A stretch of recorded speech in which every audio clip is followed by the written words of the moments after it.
I'm Sarah Binder. I'm a political scientist here at Brookings. I'm a senior fellow in governance studies. I study the House and Senate, and there's nothing Congress does that I don't find interesting.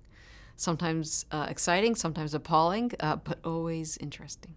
A number of different conditions where we see the doors close, where we see lawmakers negotiate in secret. Oftentimes it happens at the end of the legislative process. The House has passed something, the Senate has passed something, and they've run up against a deadline, and they can't get the process to work. It's just too complicated policy, or it's too contentious, and they have to close the doors to hammer out a final agreement. So spending bills, raising the debt ceiling right before the moment where the government could default. But we also see negotiations go secret at the beginning of the legislative process sometimes. Immigration reform in the Senate in 2013. 4 Democrats, 4 Republicans closed the door for several months in order to hammer out a deal that gave Democrats what they wanted, gave Republicans what they wanted. Both sides gave up a little bit, but they took that package, negotiated in secret, and put it through the legislative process. Right? Though that gang of 8, we called them, the gang had to defend the process in committee. They had to defend it on the Senate floor. It had to get 60 votes.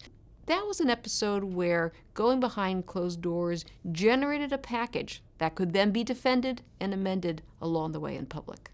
Healthcare reform is utterly complex. It affects, I'm told, 1/6 of the U.S. economy, and it affects all of us. There's something very almost unusual about the Senate process here, right? I thoroughly understand the importance of closing the doors for negotiations, but first off, this is all Republicans, no Democrats invited. That's fine, sort of, right? The rules of the game this time only need Republican votes, so it's only Republicans, but it's only a small handful of Republicans. Republican leaders tell us any Republican can come and participate, but it's really been 13 white men behind closed doors talking to each other. That's unusual, right? That's not looking for buy-in across the Republican conference or across the 2 political parties. And finally, what's unusual, there doesn't seem to be any intention of going to committee, of having a robust floor debate, or either airing the bill, or having experts come in to negotiate or to help and to offer expertise. The language, when it comes out, we think, very soon, it will pretty quickly be rushed to the floor, quick debate, see if it passes. Politicians don't like to vote for unpopular things.